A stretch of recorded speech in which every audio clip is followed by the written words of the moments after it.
Okay, we are live. Hello, y'all. Welcome back. I'm Elizabeth. This is my bestie over here, Saundra. And I apologize for the late/0 notice for this live show. I was having internet issues last week. Literally, somebody cut our fiber cable out back, and so it just wasn't going to happen. But we're here. So we are talking about Killers of the Flower Moon this month. And hello. Oh, thanks for joining. So this is going to be a little different than my other live shows because this is nonfiction. I feel weird about it. I feel weird about rating it. So I'm not going to rate it. I don't know if Saundra's going to or not, but I'm not going to rate it. And we are going to talk full spoilers throughout this. So because this is a true crime nonfiction story, I really don't see any reason to not just talk about it outright since this is a part of history that actually happened. So we're probably just going to go with the flow and, discuss it. We did watch the movie. I don't know if Saundra finished it. Did you finish it? I didn't get a chance to finish it.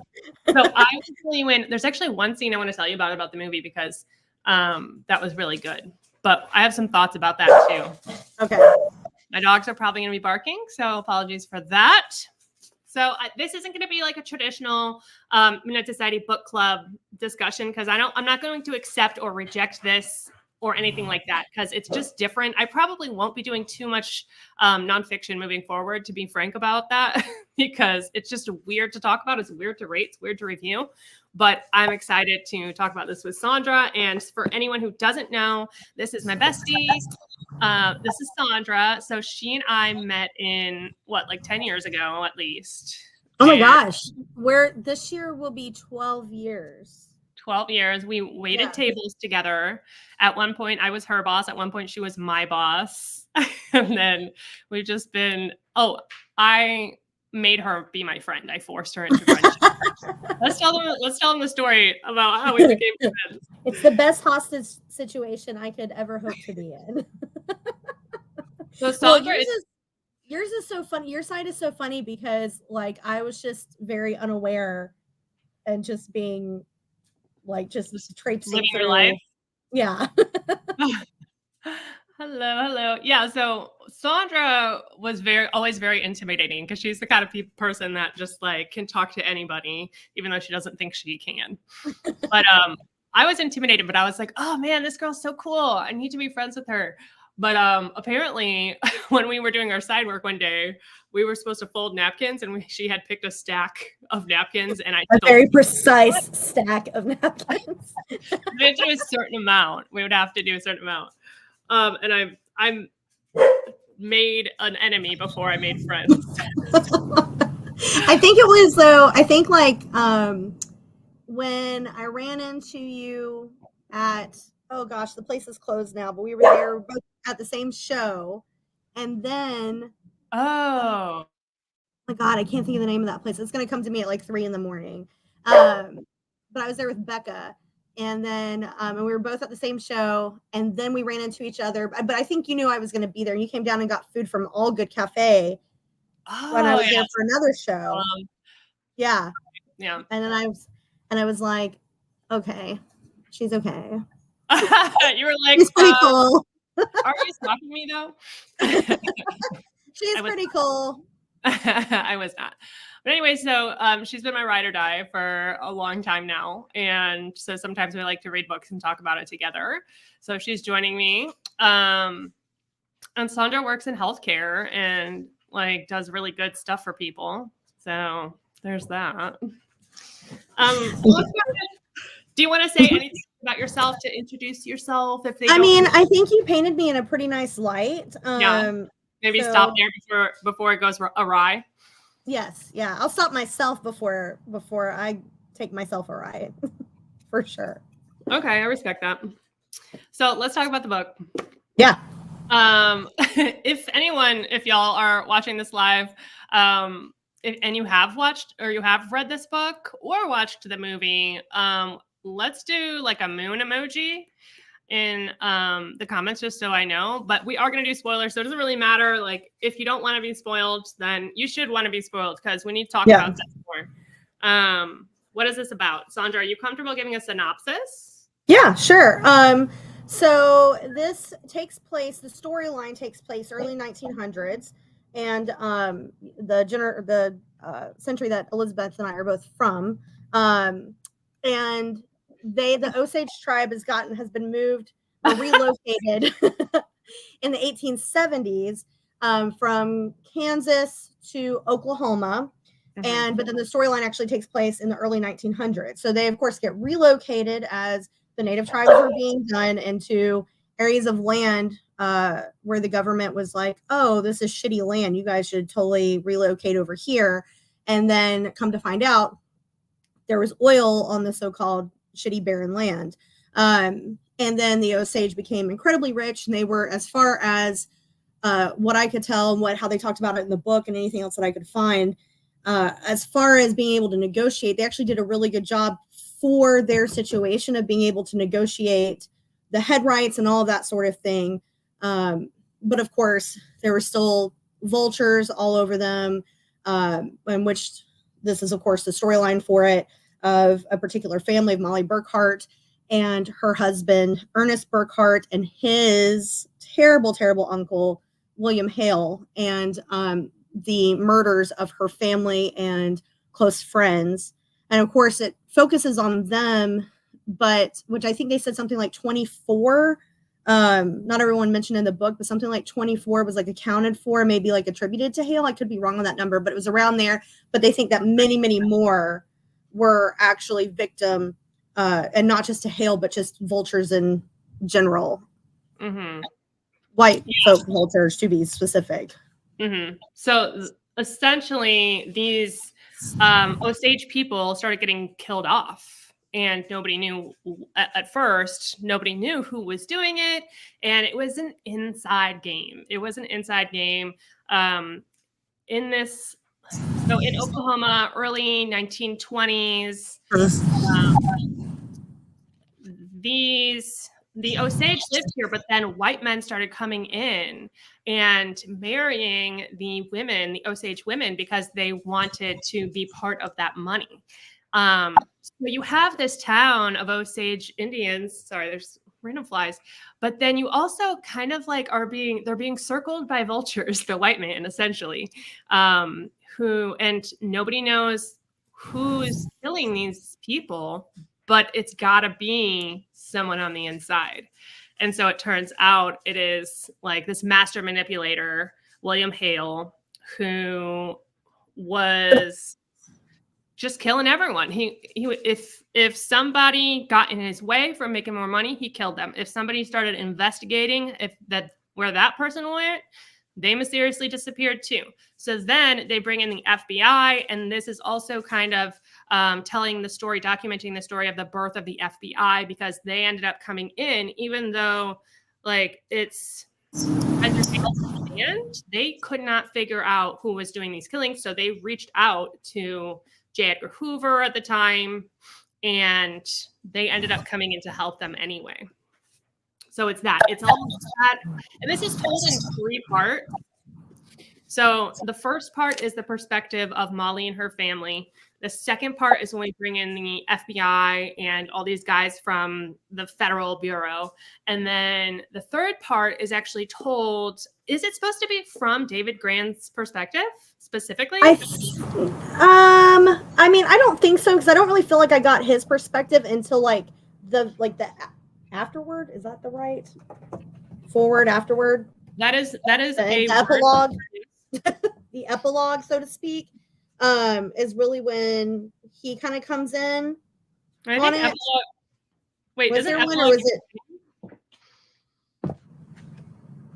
Or maybe they didn't really call it in.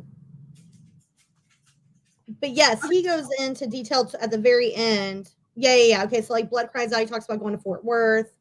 Yeah, and it is like his experience with the family and with the research. It just says Chronicle 3, The Reporter. Yeah. So it's like from the perspective of the reporter, which I assume is David Grann. Yeah. Because it talks about him, like the research and stuff that he did to get to where he was at. Mm-hmm. Yes. For the book. Yeah. Man, I gotta say, I don't think true crime, I don't think books are where I want to get my true crime from. Like, I just don't, I don't connect with it, especially, it was so weird because I listened to the audio for this and there were three different audio narrators. For sure too. But the first one was a woman, and I typically want a more feminine like audio narrator, and I didn't like her voice.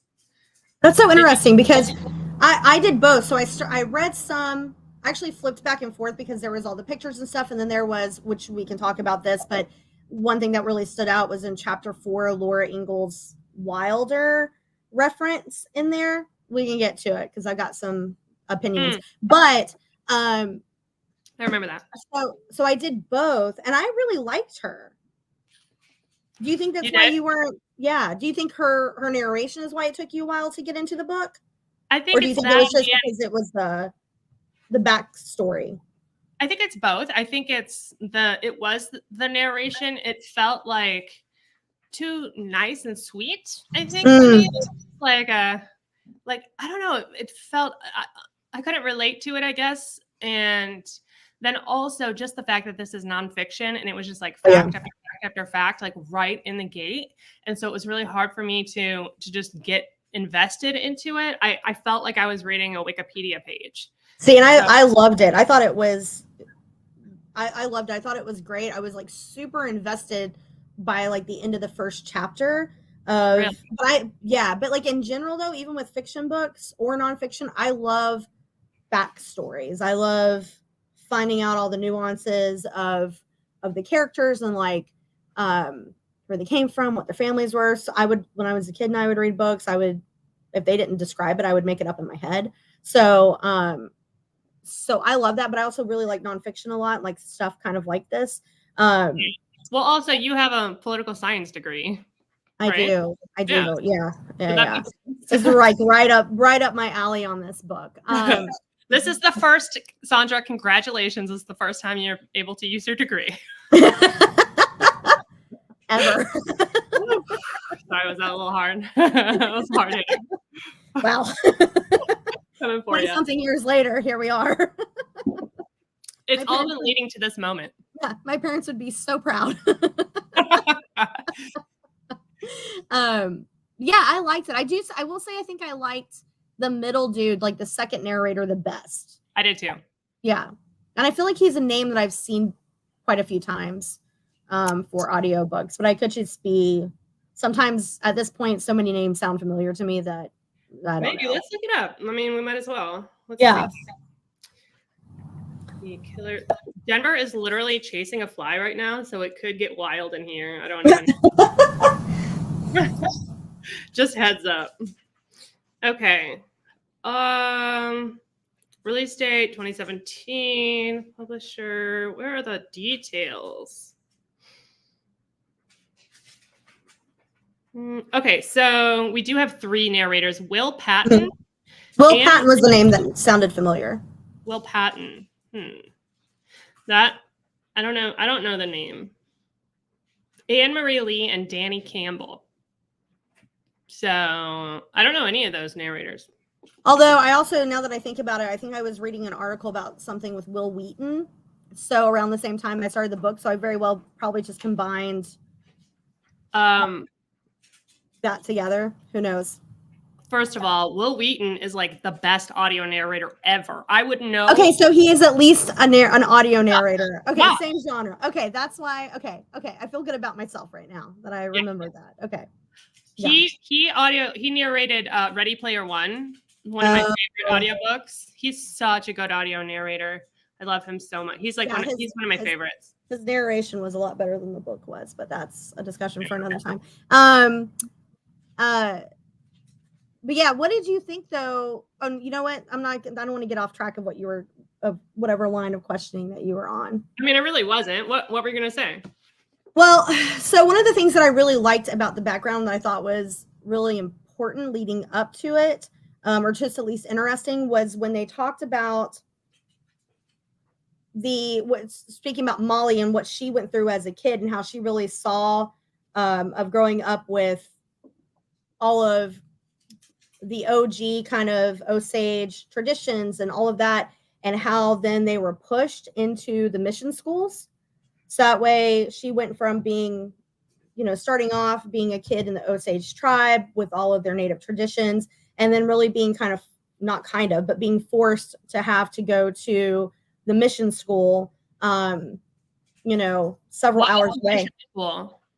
The mission school that basically where they force, and they did for, up until way too late in history, of forcing Native Americans to go to white Catholic schools and forcing them to cut their hair, change their names,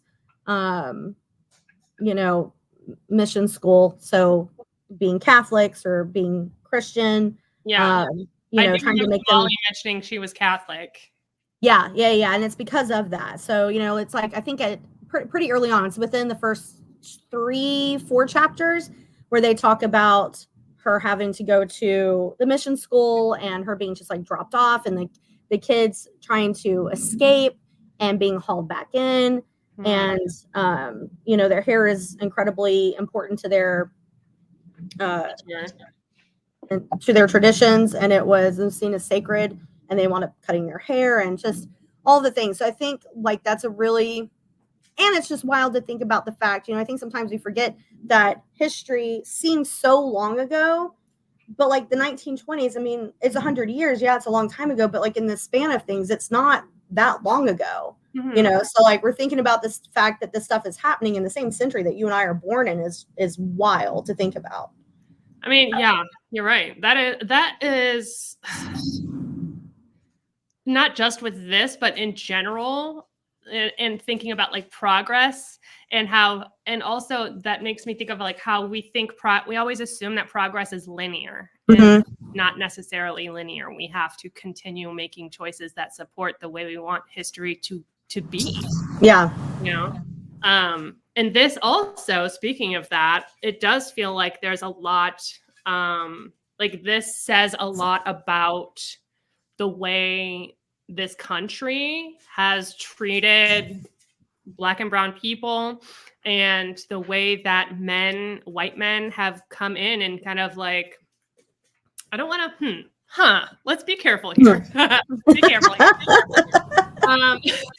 I want to talk about the patriarchy because what I'm thinking in my head is it kind of mirrors like Wall Street, and coincidentally Leonardo DiCaprio is in both of the movies. But the way that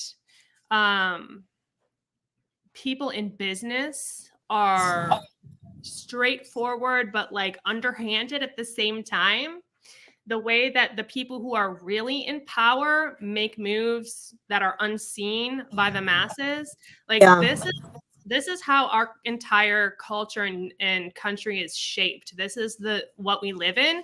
And this is not just the birth story of the FBI. This is part of the birth story of the patriarchy in general. Yeah. And it's 100%. Go ahead. Yeah, and I think and women did it too, right? Where they were looking to marry men within the tribe, but obviously men trying to marry the women. And in some ways, I can't help but think that because of how it was set up. So one of the gnarly things, right, of how it was set up was that they had to, and I don't think that he goes in, or if I can't remember if he does or not, but I don't remember him going into how they gauged whether or not someone was competent to handle their own money. But we can probably generally assume that if they were a woman, if they were an Osage woman, that they were just automatically going to be seen as incompetent and need a guardian. And of course, a lot of the men were as well. In fact, I remember one of them was a World War I vet that had made a comment that like he had gone as an Osage, as a Native American, gone and fought in World War I for this country, only to come back and be treated, as if he's too incompetent to handle his own money. But it almost seemed like in some ways, especially like maybe in Molly's circumstance, it made sense for her or for them to marry a white man because that white man would automatically be their guardian. So at least it was someone in their family to spend the money. But then that could also mean that they, as opposed to, you know, someone from the outside, completely from the outside. But then that also means that they can just spend their money willy-nilly, which obviously Ernest was doing to some extent. And, you know, God knows a ton of them probably were. But what, didn't Molly have a different guardian that wasn't Ernest though? Because she had, or was originally before she married Ernest. So when her mom was still alive and she was trying to get medication or whatever, when she was getting medication, in the movie is how they show it. But yeah, so her and her mom had a different guardian before she married Ernest. When she married Ernest, Ernest became her guardian. Okay, gotcha. Yeah. I do want to say before we move forward that we can trust Saundra's recollection of this book far better than I am. I literally thought that two of these characters, like they amalgamated into one character when I was reading this. So I thought that William Hale and Ernest Burkhart were the same person for a long time. So to be fair though, I did too for a little bit at the beginning of the book. If I feel like I'm itching, I'm because I'm outside and there's mosquitoes. But I totally get that because you said that the other day. But what I wound up doing was I was at work a lot when I was wound up listening to it. So instead of working, I was like looking up and going down a rabbit hole on all these people and whatnot. So that's why like I was able to separate out pretty early Ernest from Hale was because I looked them up and like, you know, went down a rabbit hole with them. So I get it.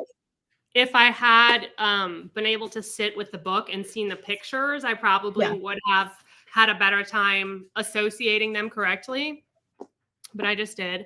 Also, really quick, happy birthday, Ashley. Ashley, happy birthday. She's been a friend for a long time and been really supportive of me. So hi, thanks for being here. She said, I did not read the book, but I like the way Elizabeth explained all of it, so I'm definitely going to pick it up. I just unfortunately had to DNF supplication. Oh, bummer. I haven't started that one yet. Let's see. They really tried. He's also, Will Wheaton's also an actor. He's that's what. We're both dealing with flies right now. They really tried to strip them of their identity and heritage. 100%. Yeah. Like, that's the whole thing about this is that these people did not even think, well, Hale specifically, did not even think that he would ever be held responsible for this because the Native Americans, the Osage people, were not regarded as people. They were looked at as less than human. And that's why they had to have all of the guardianships and all of that to ask to spend their own money. So ridiculous. Well, and I think one thing about Hale that I think is so disgusting in the book is that they all trusted him. They trusted him more than any other white person around them. You know, he embedded himself into their life. They went to him for advice, for loans when they couldn't get their guardians to give them the money that they rightfully was theirs and to spend.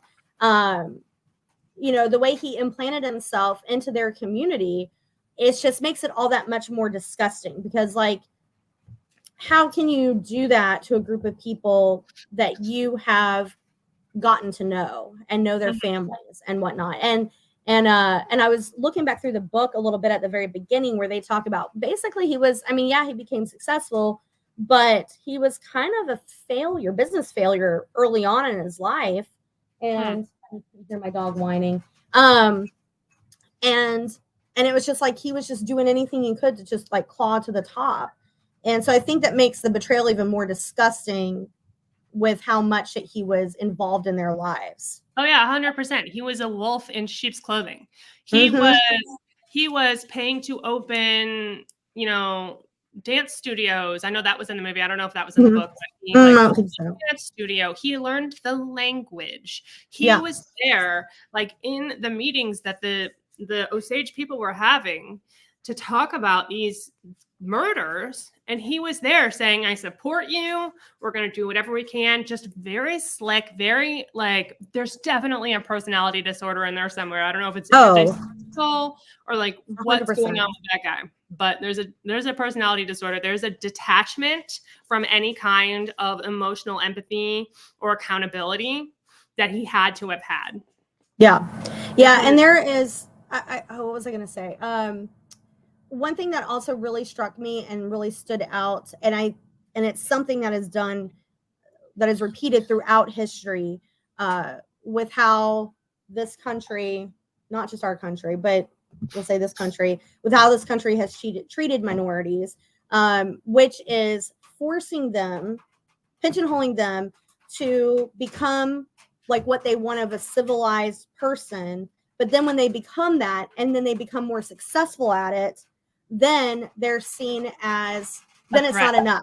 Then they're torn down, and they don't work for their money. They're the way they spend their money is disgusting. It's just decadent and lazy and this, that, and the other. So I think it's interesting how you see it over and over again. And in the movie, I thought about this when I was reading it, but I didn't mention it in the movie or in the book that I remember. But in the movie portion that I saw with you, was they showed a little bit of the burning down and of the Black Wall Street in Tulsa. So at the time, it didn't really line up in my head until I saw it, because I thought about that as also a really great example of the same exact thing in terms of like forcing a group of people to assimilate and become this picture of what you want them to be. But then when they reach that and they become more successful than you, then they're seen as a threat and torn down and meant to be exterminated. So it's like they want it to a certain point, but not too much. Because then they become a threat. Then they're no longer able to manipulate and control. And yeah, you're right. The Black Wall Street, is that the town where it was like a black town and they was Tulsa. So there was an area where they were super successful. They built their entire own community of super successful local businesses. And I'm looking up pictures right now. And then they basically came in and burned it to the ground and murdered a ton of people. Oh, wow. Okay. I've heard about that. Was in that peripherally, but I don't know the details. But yeah, I'm sorry, Elizabeth. It's the Tulsa Race Massacre, the Black Wall Street Massacre, 2-day-long white supremacist terrorist massacre. When mobs of white residents, some of who had been appointed as deputies and armed by city government officials, color me shocked, attacked black residents and destroyed homes and businesses of the Greenwood district in Tulsa, Oklahoma. Mm-hmm. Greenwood. Yes. Okay. Yeah. I know exactly what you're talking about. Okay. Mm-hmm. Yeah.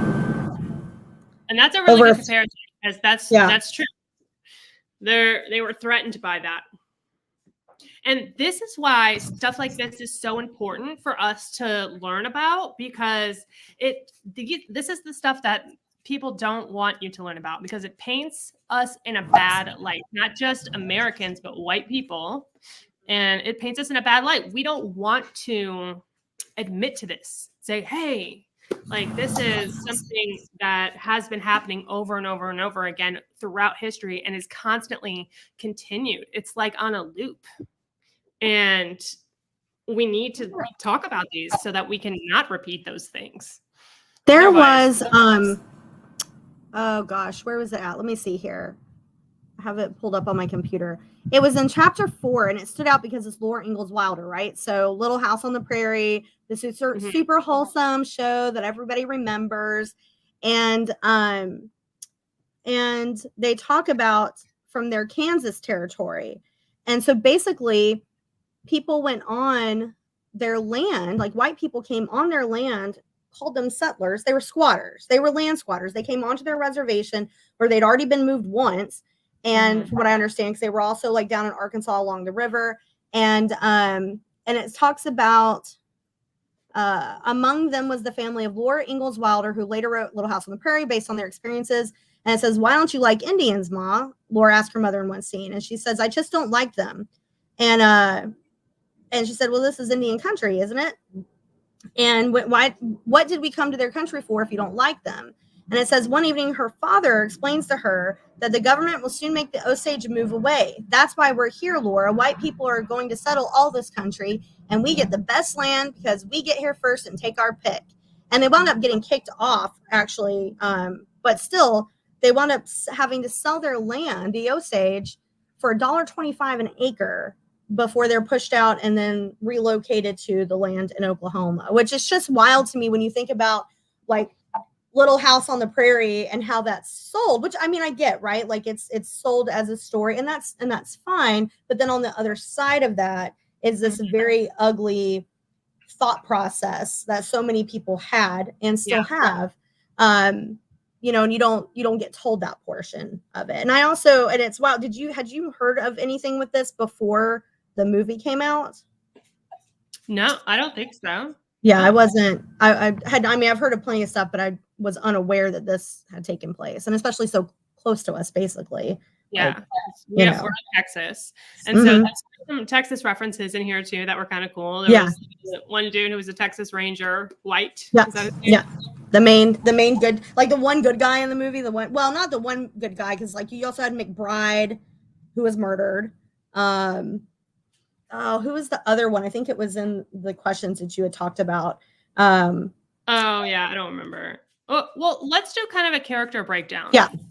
So you have the Osage women are like the main characters in this, and Molly Burkhart specifically. Yeah.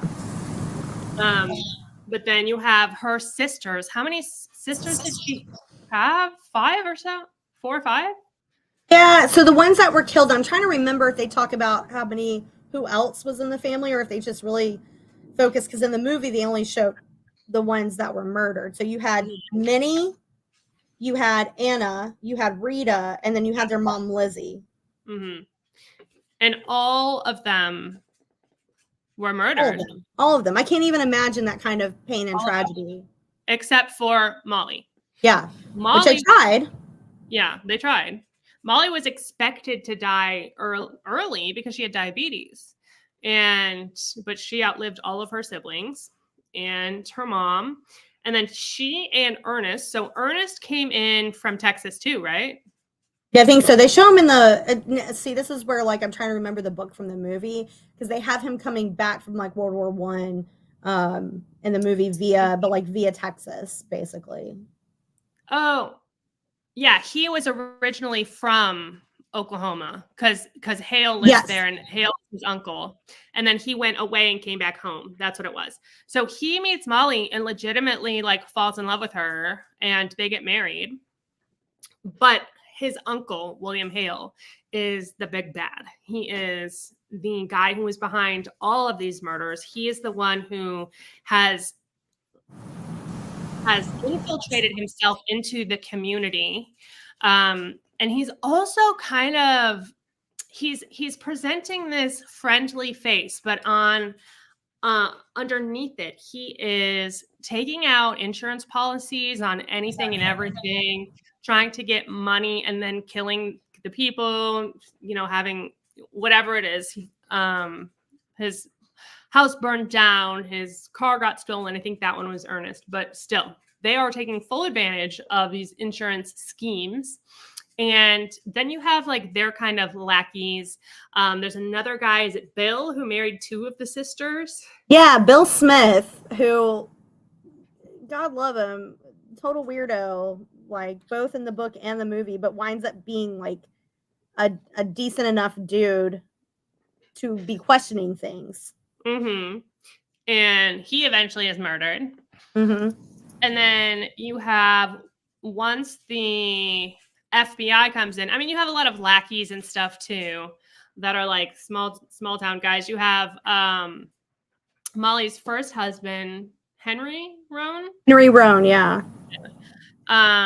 And then you have the FBI guys. So when the FBI comes in, the head lead guy is White. What's his first name?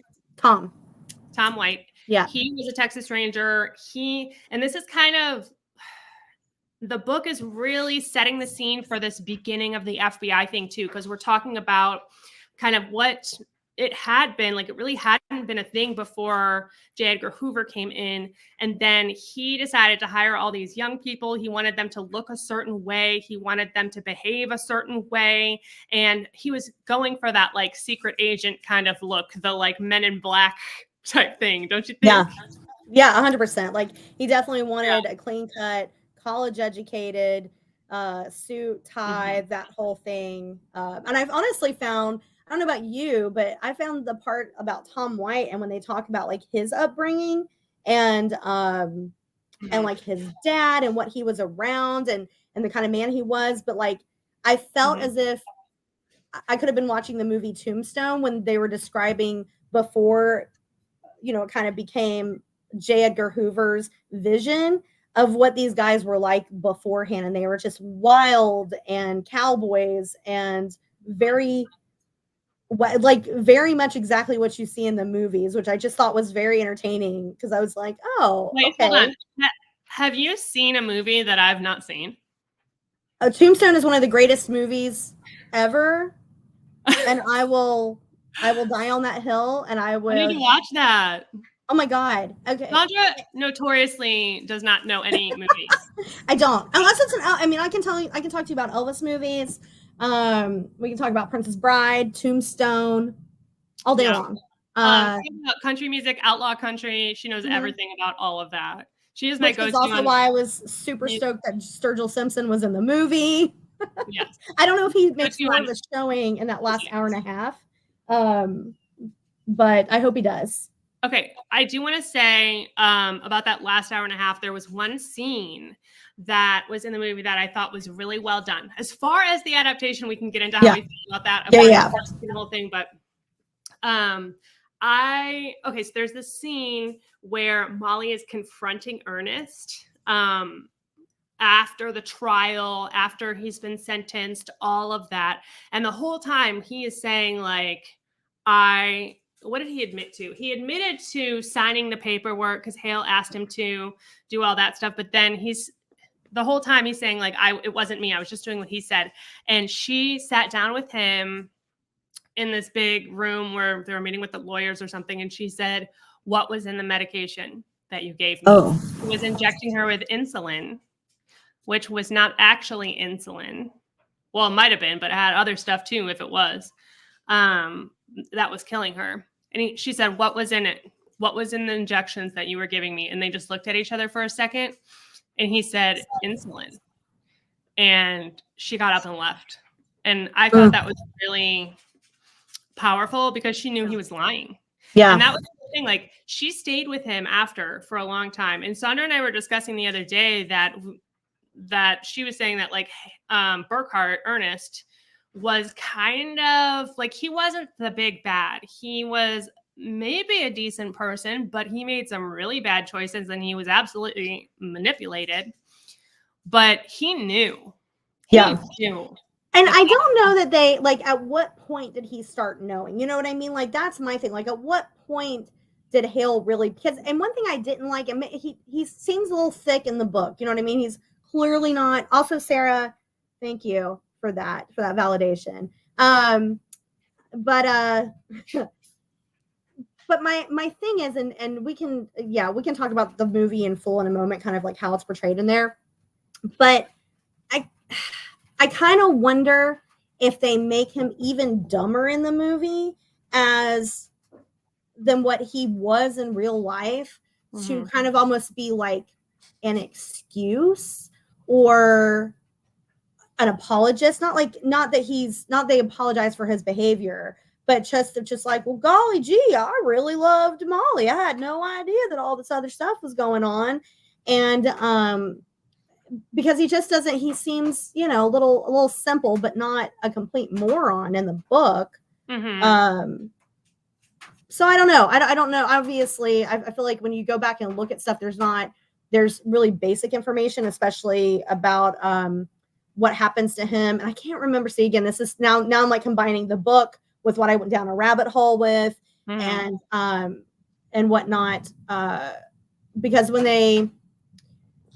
I remember reading, there's several things that after the trial just really pissed me off for what happened in reality, which was there was a Republican governor of Oklahoma that came along and pardoned him for his crimes. So he served this time and then he was pardoned as if it never happened. Ernest or Hale? Ernest. Totally infuriates me. And he wound up dying poor and whatnot. He tried to come back to the town and they were like, nah, bro. Nah. And which is something a thick-headed individual would do. Just like, what are you doing? Like, why would you come back here? But it was his home and he felt like he should be able to return home. But then for his crimes to be pardoned fully just like blows my mind, of basically invalidating what he did to these people and what such a massive crime that he was and crimes that he was part of. And then Hale, they were really only able to nail him for the murder of Henry Roan, which is just insane to me. And then he winds up dying in his 80s, which and knowing that Molly lost her family and one of her babies during the trial. So she's watching her husband totally betray her and finding this out and watching him in the trial. And then to find out that her daughter, Anna, named after her murdered sister, dies at 4 years old of whooping cough. It's just really heartbreaking. And then she dies at 50.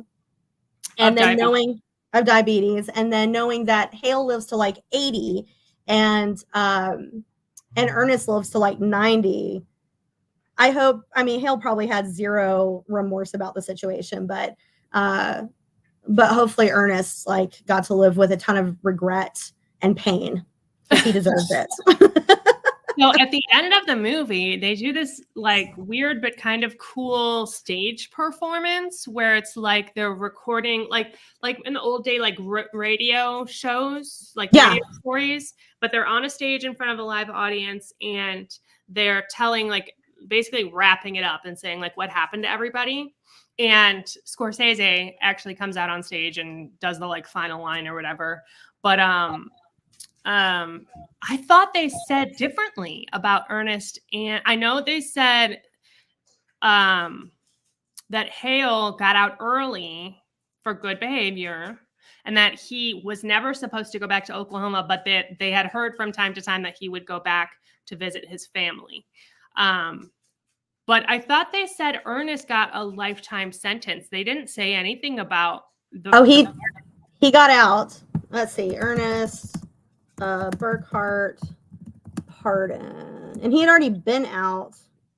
I think he went back in for something. Burkhart was eventually pardoned. Okay, so Burkhart and Ramsey also received life sentences, and both were also paroled in 1947. Insane. And then Burkhart was eventually pardoned by Oklahoma Governor Henry Belmont in 1965. Disgusting. And if it's wild to me, it's 1965, and obviously the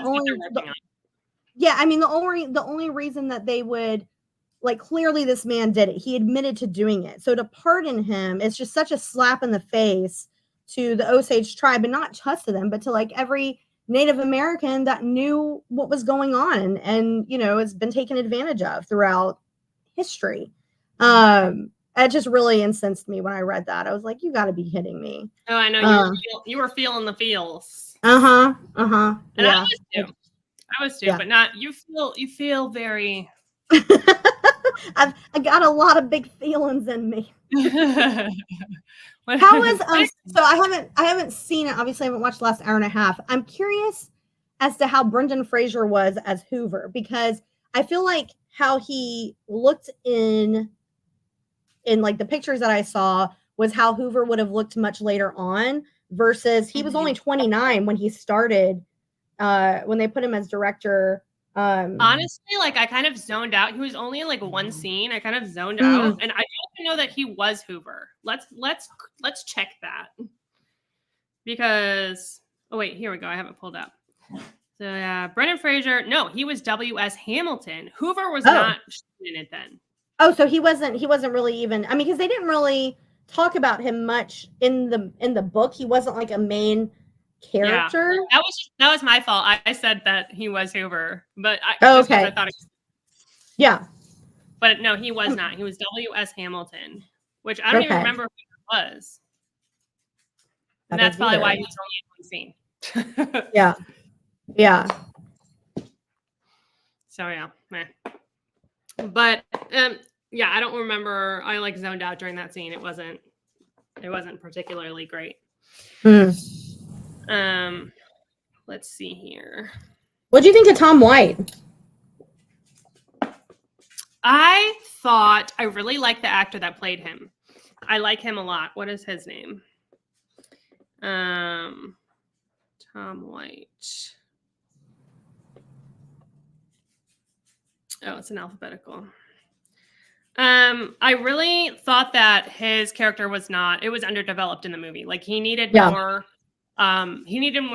screen time to get his character across, because the book did a much better job of telling us about him. And we kind of touched on it a little bit before, but like he was that rough riding cowboy type. He was not the kind of guy that J. Edgar Hoover was looking for, but he kind of blended that old world and new world together.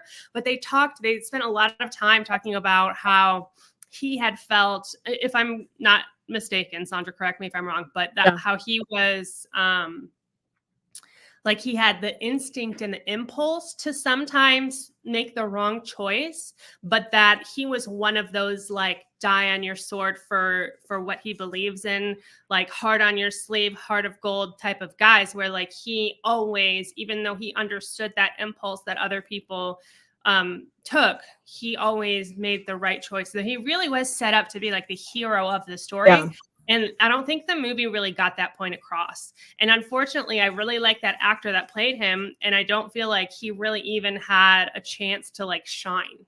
Yeah, I feel like I would watch a movie about Tom White. Like, again, the way they describe the way he grew up, and, you know, seeing as a kid, someone being hung and like the effect that had on him.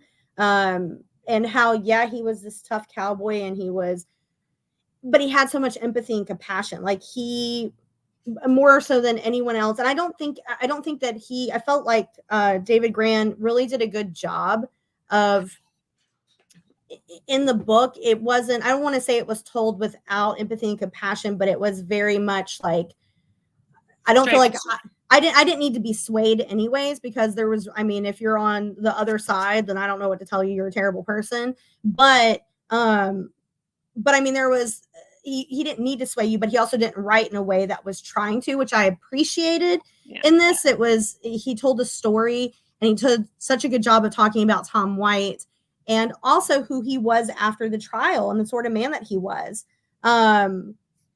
When he went up to, what was it, like basically be a warden of a prison, and how he got like totally shanked and beat the crap out of him, like very much injured. And he still came back and was like, no, like you don't treat them any differently. Don't do anything to them. He protected them after they came for him. Like, that's a good person, right? Very good person.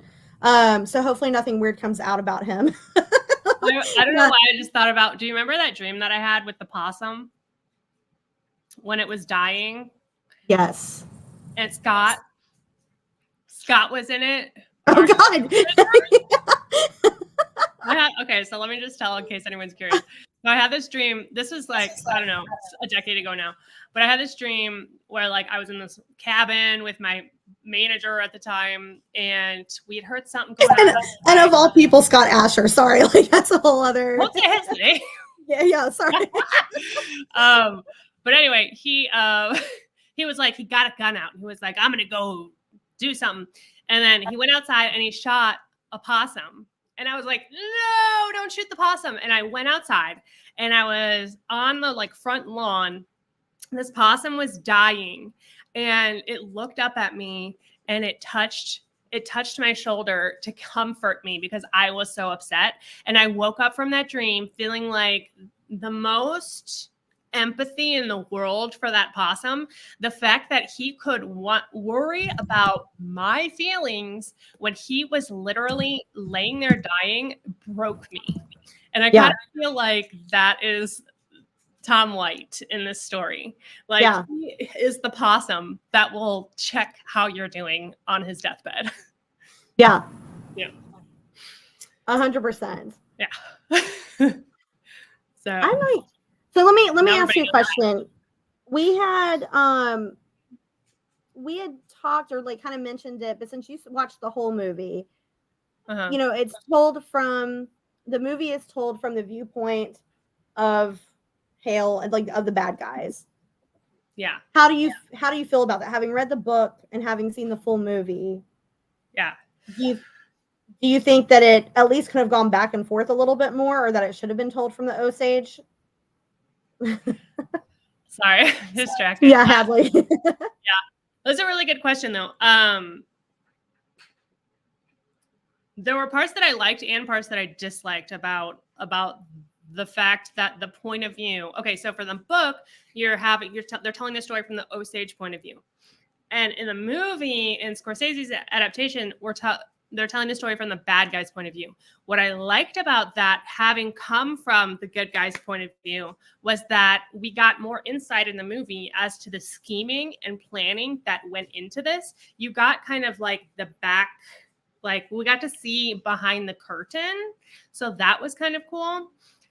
But the book, he specifically sets it up in a way that is making you, I think it's purposeful the way he did this to make you unaware of the scheming and the plotting that's going on, so that when he does reveal that the person who is responsible for this was the guy on the inside that they trusted the whole time, when he does reveal that, it becomes more of a twist, I guess.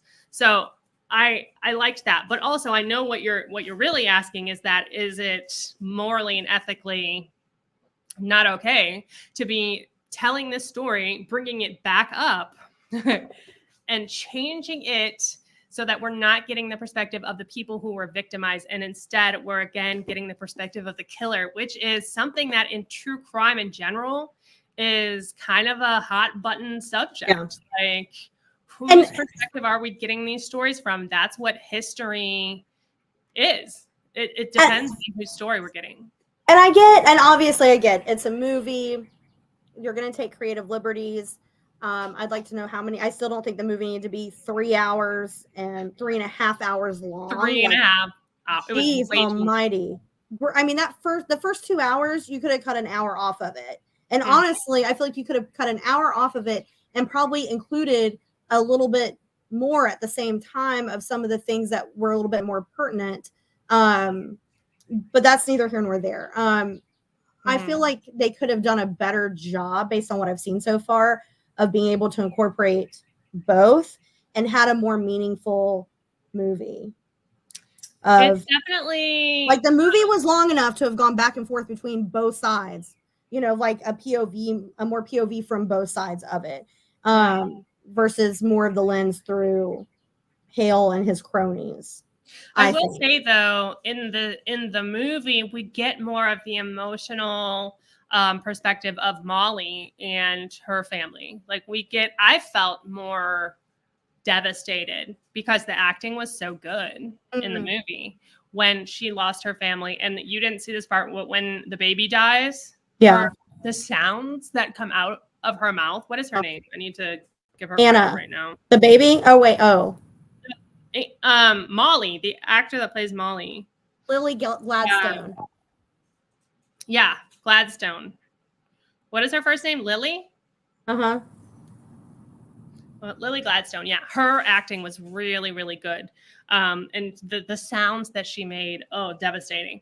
So yeah, I did feel more of an emotional connection to the movie. And I think that is something that medium just has an advantage at, just having, being able to set the mood, set the scene in the surround sound, putting in music underneath to set the tone, getting the shadows right. And of course, that's where the directorial style comes in or whatever, which I appreciated. But I honestly, it's a big responsibility too, having to tell all of that story, especially if you're going to go from the bad guy's point of view.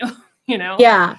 Well, and I think that I feel like I got more of an emotional attachment in the book to Molly and her family than I did from the movie. But I was also like, I mean, we were obviously watching it together, and every 5 minutes I was like, God, I hate these guys. And so I feel like my main emotions were really geared towards them versus in the book. I was definitely, I feel like I was more tied into the emotions of the loss of Molly and her family in the book versus my emotions toward how much, especially knowing all of the things by the time you're going into it, of all the terrible things and all the players too that obviously you don't know quite yet, Kelsey Morrison and whatnot, where you're just like, oh, these SOBs, Yeah. And I think so,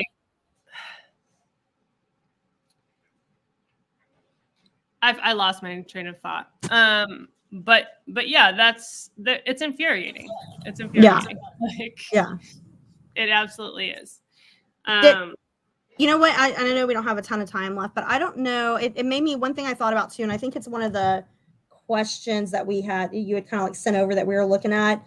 Oh yeah, the last one where it says, are there recent examples of racial prejudice and injustice that parallels those described in Killers of the Flower Moon? What has changed? Blah blah blah. There was recently a young Native American guy, and he's beautiful. Cole brings plenty, and he was recently murdered. He was found dead. As of the last thing that I heard, I don't know if they've now found out what's happened to him, but he was found in his car, I think, out in the woods or near a park or woods or something like that, and his hair had been cut. Now, it had been cut the night before. He had been playing a show. His hair got caught up in I think a guitar or mic stand, and this woman who has a history of some very racist tendencies, she, without asking, because people were trying to help him get untangled, she reached in and just chopped his hair off. And that's such a huge thing, and so sacred to them. And then he was found dead, and his sister was also found, I think, the last year, and there hasn't been anybody brought to justice or known details about her death. Happened? And she was found dead the year before. Wow.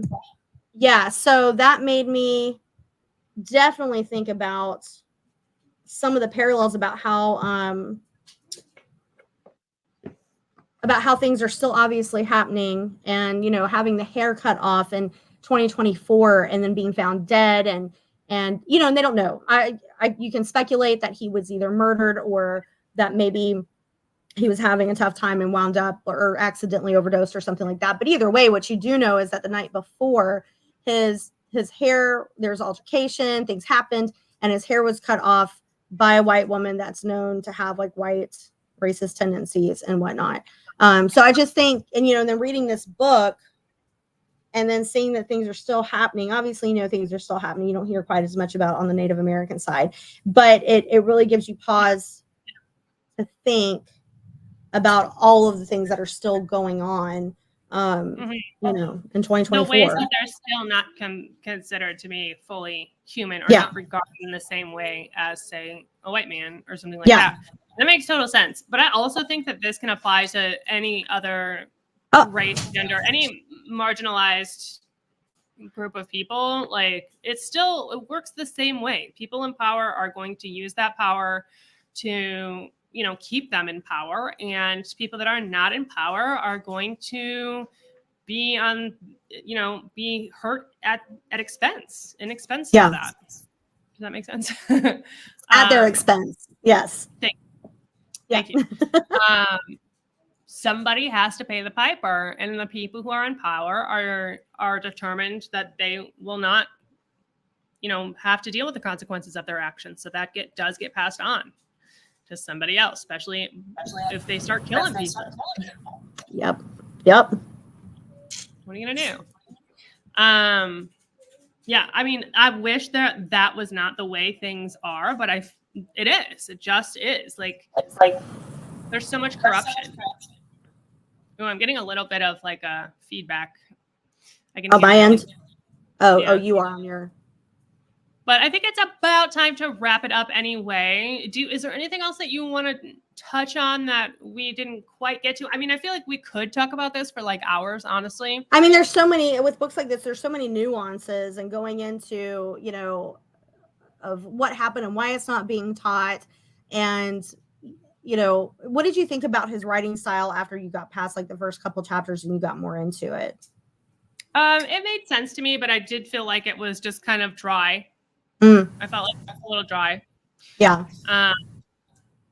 But it's nonfiction. And that's the thing. Like, I don't know if like true crime is for me in book form. I just don't know. I don't know how to make it informative and interesting. I think this is totally different from like this kind of book, but if you haven't, you've read Anne Rule, haven't you? She's like OG crime writer.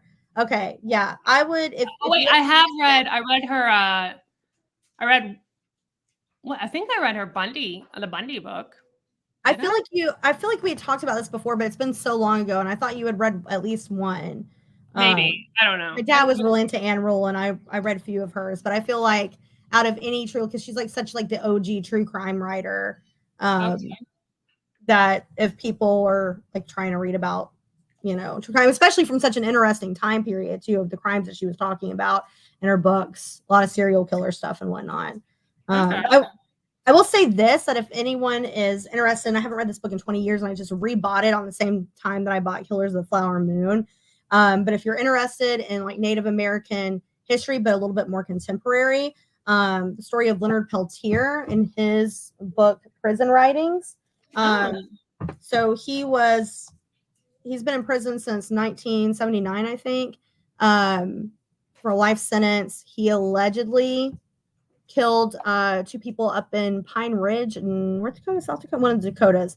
And he was part of the American Indian movement. He was a big activist, and 2 FBI agents were killed. They pinned it on him. Tons of people have come forward since then saying that it absolutely was not him. They needed somebody to pin it on. Yeah. They pinned it on him. He's been denied parole every single time. Obama, like a pardon came up for Obama in front of Obama. He denied it. And it's because he's being used as an example, right? Like he killed two agents, and now he's being used as an example, but it's his writing, and there's like some poetry in there. And it's just, I remember reading this in my 20s and just I was like, this is one of the best books I've ever read in my life. And he's also ran for president from prison as part of like a socialist party. So that's within the last like decade. Like I can't remember which one it was, but it's been in the last like decade or so. For president in prison, but you can't vote. Yeah. Yeah. Not to say they would have let him win, but yeah, you can run. And he's still alive according to Wikipedia. I thought he had passed, but he's still going. And but anyway, it's just a really fascinating. So, you know, you're looking at several decades later, and of FBI still coming on their land and whatnot. And so it's just really interesting from not that far in the future from when this is happening in the Osage tribe, and some of the things that they were dealing with from an activist perspective, you know. Yeah. So, that's cool. Thank you. Mm-hmm. Thank you for sharing that. Cool. All right. Well, let me tell y'all before we go about this month. I was gonna say next month. This month we are reading The Vegetarian by Han Kang, and I will be joined for the live show for this one by Haley Hughes from Haley Huge. Oh wow, Haley Hughes. I'm so sorry, Haley. And then I'll also be joined by Kelsey from Kels Sweetie. We're going to talk about this one really short book. I'll get you the date ASAP. I need to figure out a date for that live show still. But I'm going to get on that very shortly, and we will meet again and talk about that one. Saundra, thank you so much for doing this. I know we both had like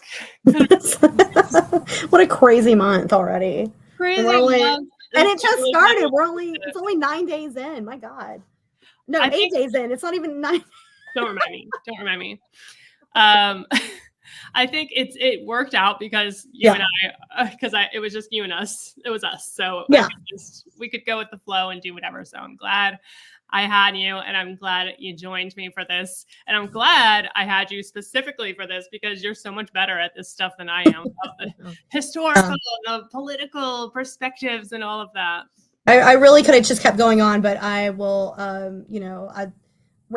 pull it in a little bit, rein it in a little bit. Oh, thanks, Sarah. Appreciate that. Thanks for hanging in with us. All right. Well, we are going to call it a night. Again, I'm not going to accept or deny this one into the Midnight Society Book Club just because it's nonfiction. I don't want to go there. I'm not trying to mess with it. I'm not trying to get any bad karma about this. This wasn't a 5-star for me. I will say that. But I think that's a me thing. I don't think it's a bad book. I would definitely recommend it. If y'all are interested in hearing this story, I like the choices that David Grann made as an author in telling the story, and I respect it. Just maybe not for me. But I am glad we read it and watched the movie. Yeah, I got to finish it. All right, y'all. So we're going to head out. Don't forget that life is short. So read Riley. Cheers and goodbye.